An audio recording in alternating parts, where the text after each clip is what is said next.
नमस्कार, बहुत बहुत स्वागत करते हैं क्लिक टुडे के आज के इस वीडियो में। और इस वीडियो में हम बात करने वाले हैं बिहार स्टूडेंट क्रेडिट कार्ड योजना को लेकर के। जो भी स्टूडेंट बिहार से अपना जो है 12th कंप्लीट किए होंगे उन सभी को इस योजना का लाभ मिलेगा। इसके तहत जो है आप BBA, BCA, B Tech, MBA, MCA, M Tech जैसे कोर्सेज जो है आप कर सकते हैं। साथ ही कुछ अन्य कोर्सेज भी इसमें लिस्टेड है, जैसे कि बी फार्मा लिस्टेड है, जैसे कि अगर आप जो है बीएड करना चाहते हैं वो भी लिस्टेड है, जैसे कि आप कोई डिप्लोमा कोर्स करना चाहते हैं वो भी इसमें जो है लिस्टेड है। अगर आपको इससे जुड़ी और भी अधिक जानकारी चाहिए होगी तो वीडियो के डिस्क्रिप्शन बॉक्स में एक लिंक दिया गया है, जिसके थ्रू जो है आप हमारे वेबसाइट पर जाकर के एक एक इन्फॉर्मेशन को जान सकते हैं। तो आज के इस वीडियो में हम बात करने वाले हैं, actually Bihar student credit card योजना जो है एक लोन है। बहुत लोग इसको स्कॉलरशिप मानते हैं, बट ये स्कॉलरशिप नहीं है, ये एक तरीके का लोन है जो कि आपको बिहार गवर्नमेंट अपने उच्चतम शिक्षा के लिए प्रोवाइड कराती है। इसके ऊपर कुछ ब्याज दर भी तय होता है। तो आपको हम एक एक इन्फॉर्मेशन बताएंगे कि आपको अपने डीआरसीसी ऑफिस से कैसे इस लोन का अप्रूवल लेना है, साथ ही आपको कितनी बार अपने डीआरसीसी ऑफिस जाना पड़ सकता है। अगर आपका कॉलेज कहीं दूर है, यानी आपने एडमिशन ले लिया है, लाइक चेन्नई में एडमिशन ले लिया आपने, या फिर मुंबई, पुणे, दिल्ली, नोएडा, इन सारी जगहों पे अगर आपने एडमिशन ले लिया, वहां से आना जाना उतना ज्यादा पॉसिबल नहीं है, तो आपको कितनी बार डीआरसीसी ऑफिस जाना रहेगा, जिससे कि आपका कम से कम टाइम में डीआरसीसी ऑफिस लोन अप्रूव भी कर दे और आप जहां पढ़ रहे हैं, जिस शिक्षा संस्थान में पढ़ रहे हैं, वहां पे आपका पेमेंट भी पहुंच जाए और आपको कितना पैसा मिलेगा, आपके बैंक अकाउंट में कितना पैसा जाएगा। ये सारी जानकारी आज के हम इस वीडियो में बताने वाले हैं। सबसे पहले तो बात कर लेते हैं कि तीन जो है महत्वपूर्ण जो इनके योजनाएं जो चलती है। सबसे पहला तो है बिहार स्टूडेंट क्रेडिट कार्ड, दूसरा है मुख्यमंत्री स्वनिश्चय सहायता भत्ता योजना, और उसके बाद जो है तीसरा है कुशल युवा कार्यक्रम, इसको केवाईपी के नाम से भी जानते हैं। लेकिन हम आज बिहार स्टूडेंट क्रेडिट कार्ड को लेकर के बात करने वाले हैं। इससे पहले एक दो मुद्दों पे और बात कर लेते हैं। बहुत सारे स्टूडेंट केवाईपी कोर्स करके जाते हैं बिहार से कहीं बाहर बीटेक वगैरह करने के लिए, तो इस केस में भी आपको जो है लोन प्रोवाइड कराया जाएगा। बशर्ते एक चीज आपको इसमें जो है नहीं लिए होने चाहिए, वो है सहायता भत्ता योजना, यानी कि स्व सहायता भत्ता योजना, बोले तो बेरोजगारी भत्ता कहते हैं इसको। यहाँ पे अगर आप डीआरसीसी में बोलेंगे बेरोजगारी भत्ता तो वो लोग मानने को तैयार नहीं होते, बट ये बेरोजगारी भत्ता ही है। ये बेरोजगारी भत्ता स्टूडेंट कब लेता है? 12th के बाद हमको नहीं पढ़ना है, मतलब हमको कोई डिग्री उच्चतम नहीं लेनी है, तो उस केस में क्या होता है कि वो आपका ओरिजिनल जो है मार्कशीट वगैरह जो है जमा करवाते हैं वहां पे डीआरसीसी ऑफिस में। वेरिफिकेशन के बाद आपको वापस मिल भी जाता है और 12 महीनों तक जो है आपको पैसे दिए जाते हैं।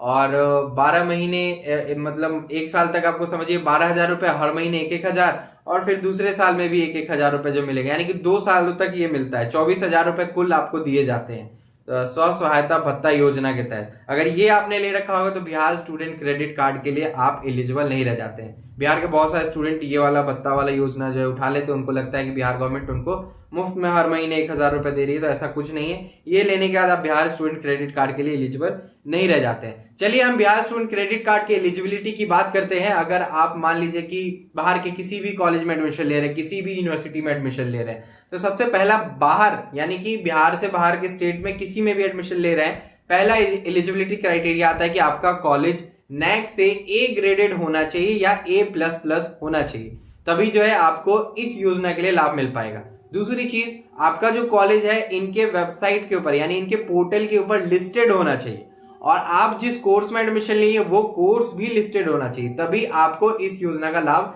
मिल पाएगा।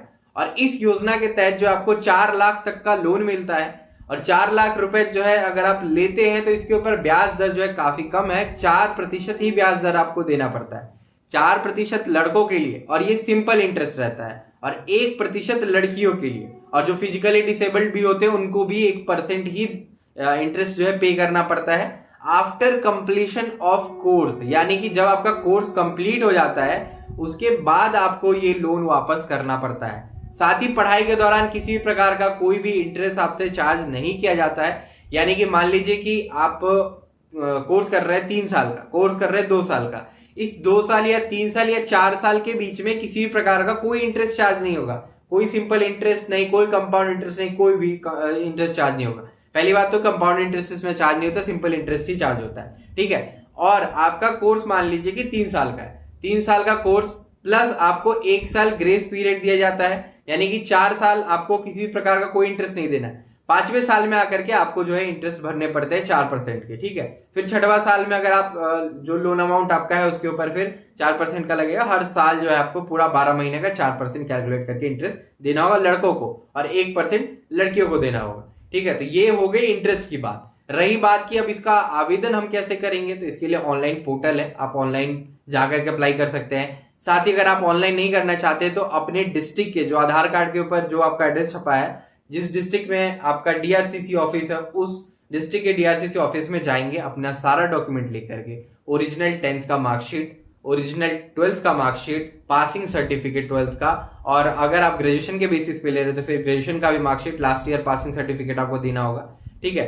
लेकिन इसमें सबसे बड़ी एलिजिबिलिटी क्राइटेरिया ये आती है कि जो भी स्टूडेंट होगा वो बिहार से ही 12th किया होना चाहिए।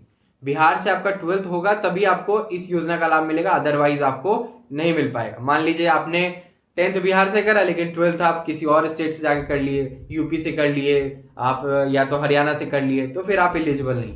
लेकिन अगर आपने 10th कहीं से भी किया, 12th बस बिहार से किए होने चाहिए, तो आप इस लोन के लिए एलिजिबल है, स्टूडेंट क्रेडिट कार्ड के लिए एलिजिबल है। 4 लाख तक का लोन मिलेगा, ठीक है। अगर आपका कोर्स 9 लाख का है, चाह रहे हैं आप 4 लाख रुपए लोन लेना है, यहां से ले सकते हैं, किसी भी प्रकार की कोई दिक्कतों की बात नहीं है।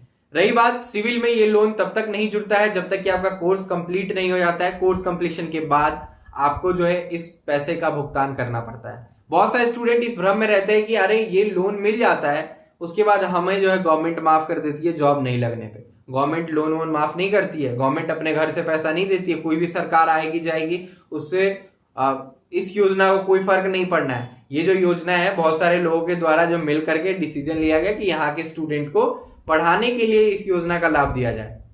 तो अगर आप ये भ्रम में चल रहे हैं कि आपको माफ कर दिया जाएगा 4 लाख का लोन, 3 लाख का लोन, जितना भी आपने लिया होगा माफ कर दिया जाए, तो माफ नहीं किया जाता। आपको मैं एक वीडियो प्ले करके दिखाना चाहता हूं, इसके तहत आपको समझ में आ जाए। बिहार में 1000 से अधिक छात्रों पर कार्रवाई की तैयारी। बिहार में गरीब परिवार के बच्चों को सरकार की ओर से पढ़ाई के लिए स्टूडेंट क्रेडिट कार्ड योजना दी जाती है। इस योजना के संचालन के बाद से पैसों की कमी के कारण पढ़ाई में अच्छे रहने वाले या आगे पढ़ाई की चाह रखने वाले विद्यार्थी अच्छी शिक्षा ग्रहण कर सकते हैं, लेकिन इस योजना के कारण कई बच्चों को परेशानी हो सकती है। आपको बता दें कि बिहार और Orissa public demand recovery act 1914 के तहत हजारों छात्रों पर वित्त विभाग सर्टिफिकेट केस करने की तैयारी में है। लिस्ट को जारी करते हुए वित्त विभाग को कार्रवाई करने का निर्देश दिया गया है। दरअसल पढ़ाई के बाद कुछ छात्र लोन नहीं चुकाते हैं, ऐसे छात्रों पर कार्रवाई का प्रावधान है। राज्य के ये 38 जिले के 1631 बच्चों पर एक्शन लिया जाएगा। एक और चीज़ मैं आप सभी को बता देना चाहता हूँ, अगर आपका कोर्स कंप्लीट हो गया, उसके बाद अगर आपका जॉब नहीं लगा तो 1 साल के बाद तो आपका इंटरेस्ट चालू हो जाएगा। अगर आप वो लोन रीपेमेंट नहीं कर पाएंगे तो इंटरेस्ट वगैरह तो आपका चार्ज होता रहेगा, लेकिन 6 मंथ का आप जो है एक डिक्लेरेशन फॉर्म भर सकते हैं। इस केस में भी आपको कोर्ट से जो एक स्टैंप लेना रहेगा और बॉन्ड पेपर लेना रहेगा और अपने डीआरसीसी ऑफिस में जाना रहेगा, और वहाँ पे आपसे जो है ये डिक्लेयर करवाया जाएगा कि अगले 6 महीने में आपको नौकरी लग जाएगी, तो फिर आप जो है रीपेमेंट ऑफ लोन करेंगे। नहीं करने के बाद जो है आपके ऊपर कार्रवाई किया जाए। ये चीज़ आपने देख ली, ये इसमें बताया गया बहुत सारे स्टूडेंट के लिए नोटिस निकलेगा, जो भी लोन लेने के बाद जो है पैसा रीपे नहीं कर रहे तो उन सभी को पेनल्टी भारी भारी लगता है। इसीलिए अगर आप ये लोन ले रहे हैं तो सोच समझ के लिए और वापस भी सोच समझ के समय रहते कर दें, ठीक है। अब चलिए कुछ महत्वपूर्ण बातें हम कर लेते हैं जो मैंने नोट डाउन कर रखी है। सबसे पहले इस योजना के तहत जो एलिजिबिलिटी क्राइटेरिया मैंने बता दिया कि बाहर के कोई भी स्टेट का अगर कॉलेज होगा तो वो लिस्टेड होना चाहिए इनके लिस्ट में। दूसरी चीज नैक से ए ग्रेडेड होना चाहिए, साथ ही एनबीए की भी रैंकिंग अगर होगी तो एलिजिबल होंगे, एनआईआरएफ रैंकिंग भी होगी तो एलिजिबल होंगे, ठीक है। ग्रेजुएशन के लिए एज लिमिट है 25 साल, यानी 25 साल तक आप इसका लाभ ले सकते हैं। पीजी के लिए जो है एज लिमिट है 30 ईयर्स, यानी कि 30 साल तक आप जो इसका लाभ ले सकते हैं। जिंदगी में केवल एक बार ही इसका लाभ मिलेगा, ये भी मैं आपको बता देना चाहता हूँ। इसके तहत जो है कुल 44 कोर्सेज लिस्टेड है, इसके बाद भी एक बीएड ऐड हुआ है तो 45 कोर्स टोटल लिस्टेड है। डॉक्यूमेंट ऑफ स्टूडेंट क्या लग सकता है तो मैं आपको बता देता हूँ, और डॉक्यूमेंट ऑफ को एप्लीकेंट, यानी कि स्टूडेंट का कोई एक साथ में को एप्लीकेंट भी होगा जो एज अ ग्रांटर रहेगा, ठीक है। हालांकि ग्रांटर मेनली बिहार गवर्नमेंट ही बनती है, बट साथ में सपोर्टर एक चाहिए होता है, जो कि अगर आप पैसा नहीं चुकाते तो जो को एप्लीकेंट होगा उसके खाता में जो भी पैसा होगा वो आगे आने वाले टाइम में काट लिया जाएगा, अगर आप नहीं चुकाते पैसा तब, ठीक है। भगवान ना करे सबको नौकरी लगे, सब जो है पैसा वापस भी कर दे। देखिए डॉक्यूमेंट ऑफ स्टूडेंट क्या हो सकता है। सबसे पहले तो मैंने आपको बताया 10th का मार्कशीट, 12th का मार्कशीट, पासिंग सर्टिफिकेट 12th का, ठीक है। अगर आप ग्रेजुएशन बेसिस पे ले रहे हैं तो लास्ट ईयर जो आपका ग्रेजुएशन जिसमें आप पास हुए होंगे उसका मार्कशीट चाहिए होगा, ठीक है, वो आपको लेकर के जाना रहेगा। साथ ही नाम में अगर कहीं पे भी गड़बड़ी होगा तो एफिडेविट आपको बनवाना पड़ेगा। जिसके भी नाम में गड़बड़ी हो, कोई एप्लीकेंट के नाम में हो, आपके नाम में एफिडेविट आपको लगेगा ही लगेगा, ठीक है। उसके बाद आपका पासबुक लगा मतलब चाहिए, यानी कि पासबुक आपका अपने स्टेट में खुला होना चाहिए और बिहार के किसी डिस्ट्रिक्ट में खुला होना चाहिए, ठीक है, तो मान्य होगा। और आपके पासबुक के ऊपर फ्रंट पेज पे आपका फोटो चिपका होना चाहिए, पासबुक का स्टैंप उसके ऊपर लगा होना चाहिए। साथ ही को एप्लीकेंट जो होंगे आपके, उनका भी पासबुक लगेगा उसमें और उसके ऊपर भी फोटो चिपका हुआ होना चाहिए, स्टैंप लगा होना चाहिए। ये हो गया। साथ ही आपका आधार कार्ड, आपका पैन कार्ड, आपके जो को एप्लीकेंट होंगे फादर मदर सिस्टर जो भी होंगी, चाचा चाची, ब्लड रिलेशन का कोई भी को एप्लीकेंट बन सकता है, उनका भी आधार कार्ड और पैन कार्ड चाहिए होगा। बहुत सारे स्टूडेंट कह रहे हैं कि आधार कार्ड पैन कार्ड हमारे पास नहीं है तो क्या करें। कुछ नहीं, 107 रुपए का चालान कटता है, आप ऑनलाइन चालान कटवा लो, या 200 रुपए में कहीं कैफे वगैरह से जहाँ पे बनता हो पैन कार्ड वहां से बनवा लो और रसीद ही वहां पे जमा कर दो, कोई दिक्कत की बात नहीं है, आगे वो प्रोसीड हो जाएगा। लेकिन स्टूडेंट का पैन कार्ड होना चाहिए, विद इन 2 वीक्स में आपका पैन कार्ड बनके रेडी हो जाता है, ठीक है। तो ये हो गया आपका डॉक्यूमेंट। और आपको 3 फोटो जो है अपने साथ रखने होंगे, अपने और अपने को एप्लीकेंट के। देखिए 4 लाख का अगर आप लोन लेते हैं तो जब रीपेमेंट करने का टाइम आता है तो 84 ईएमआईज बना सकते हैं, यानी 84 ईएमआईज के बेसिस पे आप रीपेमेंट कर सकते हैं, ठीक है, वापस जब करने की बात आती है तो। 4 लाख तक अगर लोन लेते हैं तो, अगर उससे कम लेते हैं यानी कि 2 लाख का अगर लोन लेते हैं, ठीक है, 2 लाख तक का अगर लोन लेते हैं तो 60 किस्त आप जो है ईएमआई का बना सकते हैं, ठीक है। और 2 लाख से अबव होता है तो शायद 64 किस्त आप बना सकते हैं रीपेमेंट के टाइम, ये आपको बताया जाएगा। और 8 सिटीज ऐसे हैं जहां पर कि 5,000 रुपए आपको लिविंग एक्सपेंस के तौर पे मिलता है, ठीक है। और आपको मैं बता देना चाहता हूं जो 8 सिटीज है वो टॉप मेट्रोपॉलिटन सिटीज है। तो जो मेट्रोपॉलिटन सिटीज है वहां पे आपको 5,000 लिविंग एक्सपेंसेस मिलेंगे। और उससे लोअर केस की अगर हम बात करें, यानी टियर 2 सिटीज में अगर आप रह रहे होंगे तो आपको 4,000 रुपए जो है लिविंग एक्सपेंस के लिए मिलेंगे। और टियर 3 में रह रहे होंगे तो आपको 3,000 रुपए जो है हर मंथ मिलेंगे लिविंग एक्सपेंस के तौर पे, ठीक है। 10,000 रुपए जो है आपको स्टेशनरी के लिए मिलता है, ठीक है। और लैपटॉप के लिए 35,000 आपको जो है दिए जाते हैं। लैपटॉप के लिए 35,000 एक बार ही शुरू में मिल जाएगा, वो आपके अकाउंट पे आएगा। लिविंग एक्सपेंस भी आपके अकाउंट पे आएगा। लिविंग एक्सपेंस उसी केस में आपके अकाउंट पे आएगा जबकि आप कॉलेज का इन कैंपस कोई हॉस्टल नहीं ले रहे होंगे, तभी आपके अकाउंट पे पैसा जाएगा, ठीक है। और नहीं तो अगर कोई हॉस्टल लीजिएगा तो उसका भी फीस स्ट्रक्चर आपको देना होगा। साथ ही आपको मैं बताना चाहता हूं कि ये लोन तभी सैंक्शन होगा जब आप अपना एडमिशन या तो ग्रेजुएशन के लिए करवा रहे हो या बीटेक वगैरह के लिए करवा रहे हो, एमबीए के लिए करवा रहे हो। जब आप एडमिशन अपना कंफर्म कराएंगे कॉलेज में एक आपको एप्लीकेशन लिखना होगा फॉर बोनाफाइड सर्टिफिकेट और for fee structure of the course, ठीक है। बोनाफाइड सर्टिफिकेट पे आपका कॉलेज ये अटेस्ट करके देगा कि this student is taking admission in this course in my college, ठीक है, और इतने साल का कोर्स है। उसके साथ एक फी स्ट्रक्चर मिलेगा कि भाई साहब इस सेमेस्टर में इतना फीस लग रहा है इस स्टूडेंट को, और इस सेमेस्टर में इतना इनका जो है पूरा टोटल फीस बनेगा, पूरे कोर्स का जो है ड्यूरेशन इतना रहेगा। स्टार्टिंग डेट एंड डेट भी रहता है उसके ऊपर, ठीक है। अगर एंड डेट नहीं हो तो स्टार्टिंग डेट तो जरूर होगा। कितने साल का कोर्स है ये आप देख लीजिएगा, और एंड डेट वगैरह भी आप उसी के अकॉर्डिंग भर लीजिएगा जब आप फॉर्म भर रहे होंगे। तो टोटल फीस स्ट्रक्चर के ऊपर टोटल फीस जो कोर्स का होता है वो लिखा होता है, वो सारा आपको मिल जाएगा कॉलेज की तरफ से। ये सारे डॉक्यूमेंट लेने के बाद अपने नियरेस्ट डीआरसीसी में जाइएगा, मतलब अपने डिस्ट्रिक्ट के डीआरसीसी में जाइएगा, वहां जाके आपको रजिस्ट्रेशन करना है। रजिस्ट्रेशन आप ऑनलाइन भी कर सकते हैं। ऑनलाइन करने के बाद जो है आपको 60 दिन के अंदर अपने डीआरसीसी ऑफिस में फिजिकली प्रेजेंट होना पड़ता है। प्रेजेंट होने के बाद जो आपका पूरा डॉक्यूमेंट वेरीफाई होता है। वेरीफाई होने के बाद अगले हेडक्वार्टर वेरिफिकेशन के लिए भेज दिया जाता है।